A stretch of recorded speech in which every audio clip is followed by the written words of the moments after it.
ginataang langka na may paanong manok at tuyong pusit. Tara, magluto na tayo.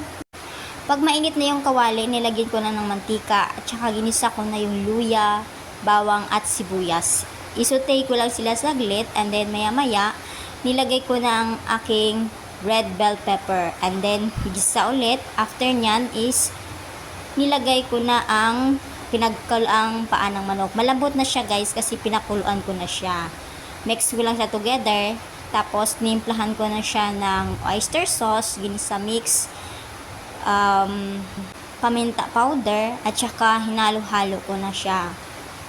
At pagkatapos nilagay ko na yung pangalawang piga na gata and then nilagyan ko na siya ng nor cubes and then tinikman ko siya kaso medyo matabang pa para sa akin, so niglagyan ko siya ng konting asin. And then pagkakulo niya, nilagay ko na yung ating langka. Malambot na yung ating langka guys kasi pinakuluan ko na siya kanina. So mix ko lang sila together.